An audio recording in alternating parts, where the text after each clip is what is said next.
ومن هنا ظهرت أول عملة معدنية بجد، وده كان حوالي في سنة 600 قبل الميلاد.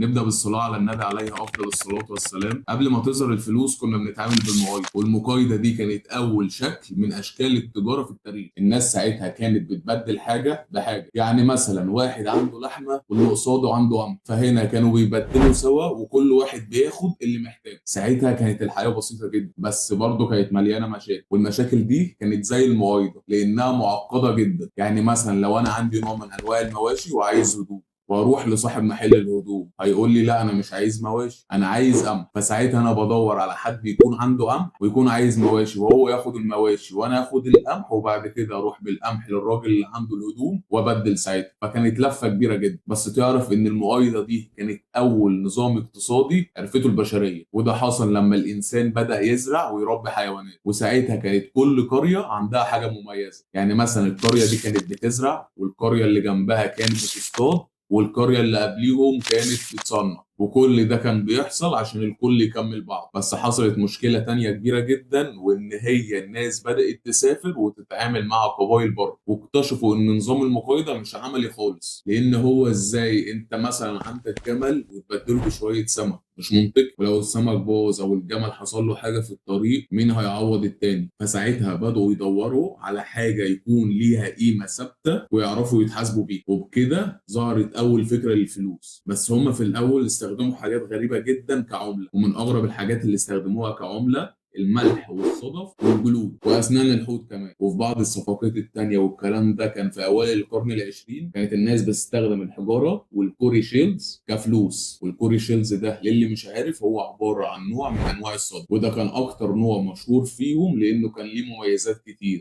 زي انهم قريبين جدا في الحجم وسهل تشيلهم، وكمان بيستحملوا وما بيتكسروش بسهوله. بس برضه كان في الوقت ده كل منطقه وليها فلوسها، زي دلوقتي كل دوله وليها عملات. ولما المجتمعات كبرت حصل نوع من انواع الاتفاق، زي انهم يكون ليهم وسيله نقل وحفظ للقيمه، بمعنى انهم يبيعوا ويشتروا ويحوشوا. بس هنا خليني اوضح لك حاجه، ان الفلوس نفسها ملهاش قيمه، وان احنا اللي بنحدد قيمتها. زي دلوقتي قيمه الجنيه والدولار، الجنيه زمان كانت قيمته اعلى من الدولار، ودلوقتي حصل العكس. والفلوس عموما هي فكره عبقريه، لكنها وهم مشترك ما بيننا وما بين بعضينا. يعني ايه وهم ما بيننا وما بين بعضينا؟ مثلا لو جبت نوع من انواع المواشي وحطيت له شوالين، شوال فيه برسيم وشوال فيه فلوس، اكيد مش هياكل الفلوس. فاحنا كده احنا اللي بنخلق القيمه بتاعت الفلوس. بعد كده ظهر عصر جديد بعد عصر الصدف، وهو المعادن زي الذهب والفضه. ومن هنا هتبتدي القصه الحقيقيه للفلوس. ولما الانسان اكتشف ان المعادن دي ينفع يتعمل بيها فلوس وحاجات تانية كتير، بقى في رابط عاطفي ما بينه وما بين المعادن دي. والكلام ده لحد دلوقتي، لان في حاجات كتير جدا بتميز المعادن دي، زي انها ينفع تقسمها لقطع صغيره او قطع كبيره على حسب اللي انت هتشتريه. وكمان غير كده القيمه بتاعته دايما ثابته او في زياده. ده غير طبعا ان هو مستحيل يصدي، وبالتالي ينفع تروح بيه اي مكان، اذا كان في البحر او في الصحراء. ومن هنا ظهرت اول عمله معدنيه بجد، وده كان حوالي في سنه 600 قبل الميلاد، وكان اسمها ليديان ستار، واللي هي ظهرت في مملكه ليديا اللي هي جزء من تركيا دلوقتي. وكانت العمله دي معموله من الذهب والفضه وشويه من النحاس. علشان يتم تحديد العمله دي بدقه، حددوا وزنها بحبات قمح، واللي كان تقريبا 220 حبايه قمح.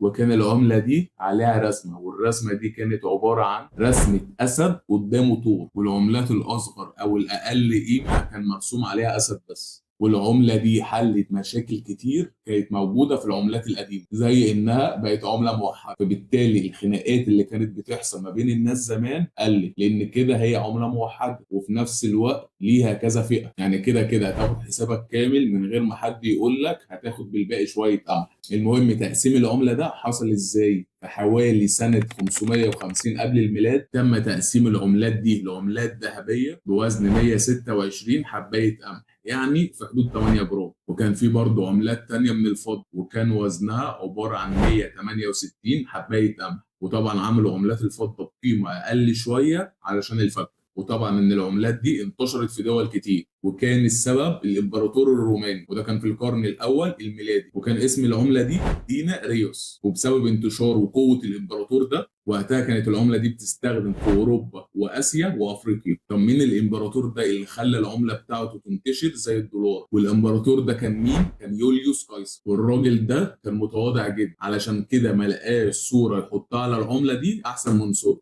المهم كان وزن العملة دي 4 جرام، وكان معدنها من معدن الفضة، وكان نسبة معدن الفضة في العملة دي كان أكتر من 90%. لكن مع مرور السنين نسبة الفضة اللي كانت في العملة قلت، وكانت العملة دي كمان وزنها قل، بدل 4 جرام بقت 3.5، ونسبة الفضة اللي كانت 90% بقت 80%. وفضلت تعدي سنين كتير لحد ما وصلت قيمة الفضة دي ل 5% بس من العملة. والكلام ده نسميه ايه؟ نسميه تخفيض العملة. زي ما قلنا كده في اول الفيديو، الجنيه كان في الاول بكام وبقى بكام، يعني كده الجنيه هو اللي سعره نزل. احنا كل ده بنتكلم عن العملات المعدنيه. ندخل بقى على اول عمله ورقيه حصلت امتى. تقريبا حصلت سنه 700، والكلام ده كان في الصين. لكن طبعا العملات الورقيه في الاول كانت بدائيه جدا، وقتها كانت معموله من ورق الشجر او الجلد. بس حصل مشاكل كتير جدا للعمله دي، وفضلت كمان مختفيه شويه. ليه؟ لان كان اي حد ممكن يعمل العمله دي. لكن بعد كده ظهر عمله قلبت العالم، وهي عمله الفلوريد. والكلام ده كان في سنه 1252 في شمال ايطاليا. وكانت العمله دي وزنها 3.5 جرام بس من الذهب الصافي. والعمله دي فضلت محافظه على قيمتها ونسبتها في الذهب لمده 400 سنه، وده اللي خلى العمله دي تكون مستخدمه عالميا. بس هنا في حاجه مهمه جدا، انت لو خدت بالك من تطور العملات هتلاقي ان كان في مشكلتين كبار.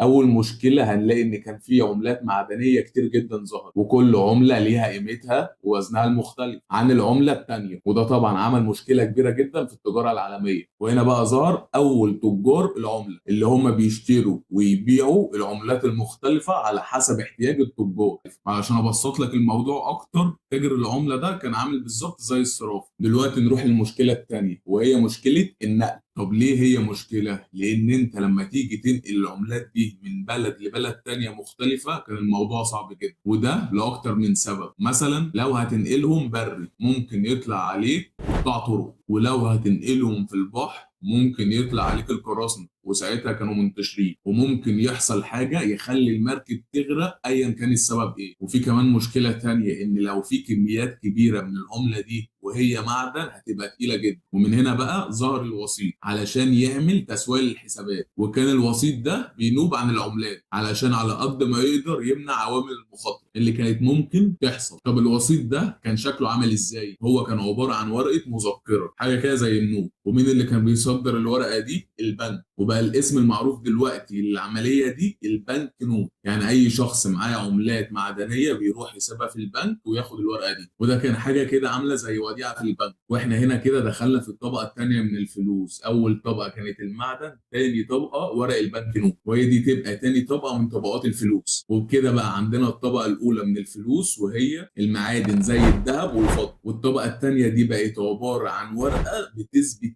قيمة الطبقة الأولى. والموضوع ده بقى انتشر بطريقة كبيرة جدا، وبالأخص ما بين التجار. وبقوا ما بدل ما ياخدوا الورقة دي ويروحوا البنك ياخدوا الذهب، بقى يبدلوا الورقة دي على طول مع بعض. وكده كده الذهب موجود زي ما هو في البنك أو مع تجار العملة الكبار. هنا برضو في مشكلة، إن هي لو كل التجار راحوا مع بعض ياخدوا فلوسهم من البنك أو قيمة الذهب، يعني مش هيلاقوا الذهب.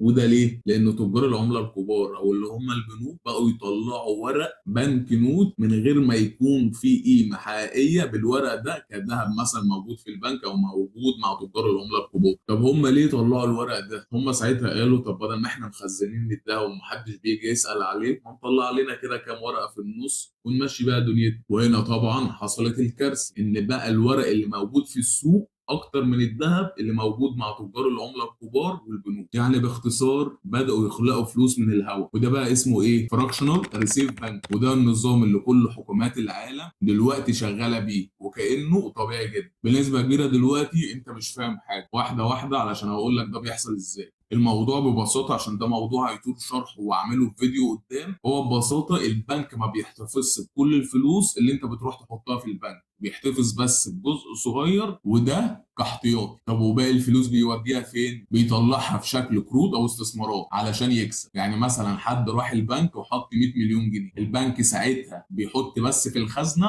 10 مليون، وده الجزء اللي اسمه الاحتياط، ويسلف ال 90 مليون التانيين لناس تانيه على شكل قروض او استثمارات. وعلشان اشرح لك الموضوع اكتر ومفصل اكتر هيكون في فيديو تاني، استناه هشرح لك كل حاجه بالتفصيل. بس اللي احنا حكيناه ده كله كان بره عن الحكومات، يعني كل العملات اللي ظهرتها ما كانتش لسه الحكومه اتدخلت في العملات دي. فمفروض بقى من اول الفيديو الجاي بتاع قصه الفلوس الحكومات هتبتدي تتدخل. وبكده يكون الفيديو خلص. ما تنسوش تعملوا شير ولايك وسبسكرايب وتفعلوا زر الجرس عشان يوصلوكوا كل جديد، واكتبوا لي في التعليقات عن اي حاجه غريبه عايزين نتكلم عنها. اشوفك الفيديو الجاي، سلام.